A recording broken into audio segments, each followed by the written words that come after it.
নমস্কাৰ বন্ধুসকল, স্বাগতম জনাইছোঁ জব লাভাৰ্ছৰ আজিৰ ভিডিঅ'লৈ। আজি লৈছোঁ আপোনালোকলৈ ADREৰ তৃতীয় আৰু চতুৰ্থ বৰ্গৰ বিষয়লৈ এটি গুৰুত্বপূৰ্ণ খবৰ। তো বন্ধুসকল, কি এই বিশেষ গুৰুত্বপূৰ্ণ খবৰ মই সবিশেষ আপোনালোকক জনাবলৈ গৈ আছোঁ। সেয়েহে ভিডিঅ'টি শেষলৈকে চাব। আৰু যদিহে আপুনি মোৰ ভিডিঅ' পোনপ্ৰথমবাৰৰ বাবে চাই আছে, তেন্তে মোৰ চেনেলটিক ছাবস্ক্ৰাইব কৰি ল'ব। তৃতীয় বৰ্গৰ নিযুক্তি প্ৰক্ৰিয়াত 1:2ৰ পৰিৱৰ্তে 1:3 হওক। অসম ডিৰেক্ট ৰিক্ৰুইটমেণ্ট চমুকৈ ADREৰ তৃতীয় বৰ্গৰ লিখিত পৰীক্ষাসমূহ অনুষ্ঠিত হৈ যোৱাৰ পিছত এতিয়া অপেক্ষা মাথো ৰিজাল্টৰ বাবে। এইবাৰ উত্তৰ পূৰ্বাঞ্চলৰ ভিতৰতেই সকলো অভিলেখ ভংগ কৰি চৰকাৰী চাকৰিৰ বাবে অনুষ্ঠিত হোৱা এই পৰীক্ষাত প্ৰথমবাৰ বহুলক্ষ্য প্ৰাৰ্থী অৱতীৰ্ণ হ'বলৈ সক্ষম হোৱা দেখা গৈছিল।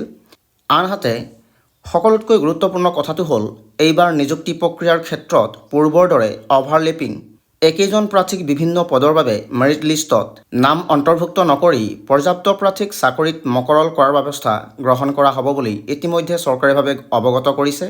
এই প্ৰসংগতেই বিনম্ৰতাৰে নিবেদন কৰিছে যে এইবাৰ তৃতীয় বৰ্গৰ পদৰ বাবে অনুষ্ঠিত হৈ যোৱা প্ৰশ্নকাকত 3ৰ লিখিত পৰীক্ষাত অৱতীৰ্ণ হোৱা সৰহসংখ্যক স্নাতক প্ৰাৰ্থীয়ে আকৌ পুনৰ প্ৰশ্নকাকত 4ৰ লিখিত পৰীক্ষাত অৱতীৰ্ণ হৈছে, যাৰ ফলত ADRE নিযুক্তি প্ৰক্ৰিয়াৰ দৰে পুনৰ এইবাৰো একেইজন প্ৰাৰ্থীয়ে প্ৰশ্নকাকত 3 আৰু প্ৰশ্নকাকত 4 এই দুয়োটা পৰীক্ষাত উত্তীৰ্ণ হৈ স্কিল টেষ্ট নতুবা ভাইভাত বহিব পাৰিব বুলি অনুমান কৰা হৈছে।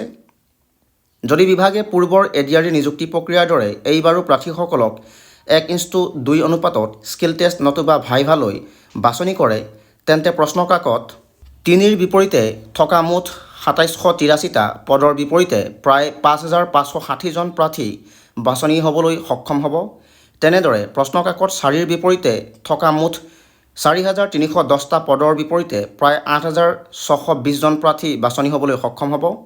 আকৌ এই 8620জন প্ৰাৰ্থীৰ ভিতৰতেই কিন্তু ইতিমধ্যে প্ৰশ্নকাকত 3ৰ লিখিত পৰীক্ষাত বাছনি হোৱা 5560জন প্ৰাৰ্থীও হয়তো পুনৰ সোমাই থাকিব, যাৰ ফলত বিভাগে এইবাৰ অভাৰলেপিং নকৰা স্বত্বেও বহুসংখ্যক পদ পূৰণ নোহোৱাকৈ থাকি যাব বুলি অনুমান কৰা হৈছে।